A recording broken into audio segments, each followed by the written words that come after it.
Ito nga pala yung sinervisan natin, si Boss Makoy. Yung positive project niya, cover up, in progress po yan. Kung mapapansin nyo, sobrang dark na nung una niyang tattoo. Respeto sa dating artist ni Bossing. Dito tayo sa lower part naglagay ng malinis na bulaklak. Then dahil mga solid wind bar na yung nasa taas niya, i-connecta na lang natin siya. Pero hindi natapos yung koi, also yung mga background dun sa upper palibot. Halos hindi siya natapos talaga.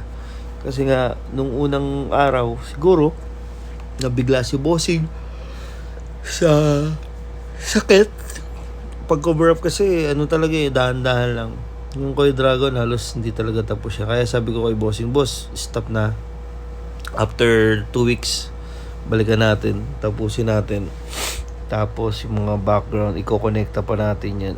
Maglalagay ako dyan ng oriental stone dyan sa may bandang siko. Tapos may mga bulaklak na makulay dyan. Yan, nakalive yan sa Meo TV page from start to finish. Sobra kasi to si Bossing eh. Parang puro foods ang pinagawa sa amin eh. Steak, Starbucks, tapos kambing, tapos itong nasa inner, hindi naman dapat namin gagawa na yan ng cover up. Gusto niya kasi outer lang. Pero sabi ko, total, kinover up mo na rin lahat. Ayusin na natin. So, yan yung dati niyang tattoo. Using Tech Product Philippines from MLC Tattoo Supplies. Nga po pala, from Navaliches. Nagkulang kami ng ibang gamit. Dinilibiran kami ng MLC. Same day delivery. Meron din silang rider. Along Alabang, Monumento. Meron din silang Cebu, Cabanatuan. Tech Product Philippines Stencil Liquid Solution Foaming Glide Wipes, stencil remover, nandiyan na lahat.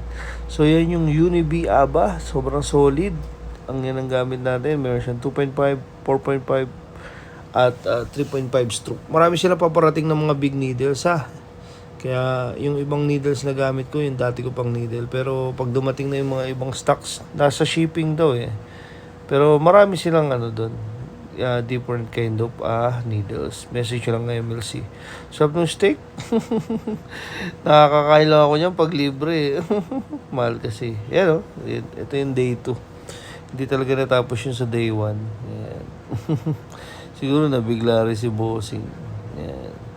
Baby kasi, yung balat pang baby. Talagang sobrang hindi sanay masaktan si boss Pero talagang pinilit niya pa rin Sayang kasi yung 2-day session Dapat yun, 2 to 3 days kaso kumuha tayo ng award kay Mayor kanina.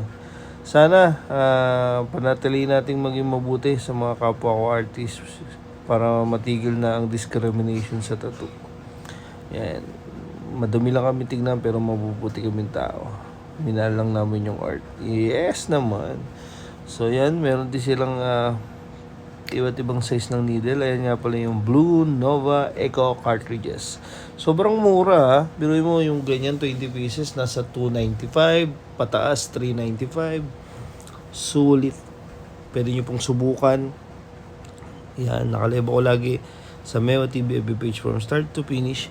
Yun ang mahirap pag minsan titigil yung session. Talagang lahat ng setup kasi tapon sayang yung ink.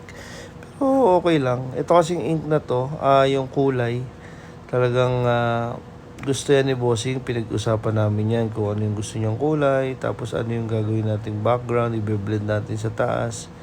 Yan.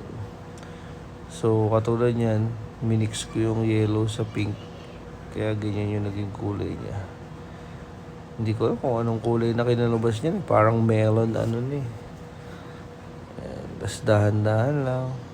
Yan.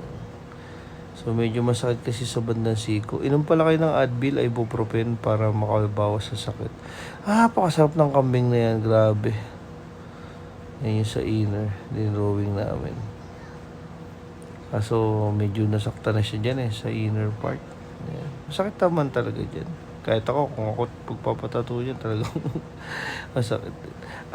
Nga pala, sinadya ako magpahinga ngayon kasi nga pag napagod magpahinga hanggat may ambon sa loob, bakbak ng bakbak, tira ng tira. Kasi nga kanina maaga ako nagising dahil nga umatin ako ng award ng flag ceremony. Tapos tomorrow, sticker libre yan sa lahat ng makikitang sticker. Yan yung final outcome. In progress po yan ha. In progress, pati yung mga background. Ayusin pa natin lahat yan. So, tomorrow, cover up din yung gagawin natin dyan sa may Muson, Nai, Cavite. Muson ba yung Munson? Yan. So, sa bandang kilikili medyo namula. Siguro nung day 1, naipit kasi binalot ko yan eh. Pero kung mapapansin nyo naman sa lower part, walang pamumula. Baka maganda yung gamit nating Uni-B at blue cartridge needles. Yan. So, mahirap i-post pag in progress yung gawa kasi syempre, but ganun, hindi na cover up yung iba or something. Pero ako kasi legit kumbaga honest, lahat ng nangyayari, hindi man natapos, pinupost ko pa rin talaga yan. Yan. Nakalive yan sa Mewa TV FB page from start to finish. Lagi ka lang magpatuloy kapatid. Patuloy, wag na wag susuko. Hayaan mo silang punahin nila ang mali, negative, para dumali ang lahat ng bagay-bagay sa'yo.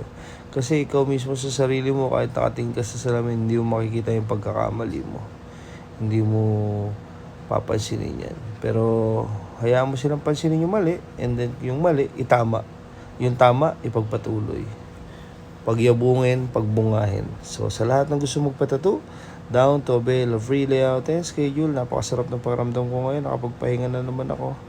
Tapos ito, pagtapos ng voiceover, upload, then live food trip, edit, then drawing, then repeat, sleep, tattoo, eat, repeat. Paulit-ulit lang hanggang sa maabot mo yung pangarap mo. Paggising mo, nandun ka na sa gusto mong buhay.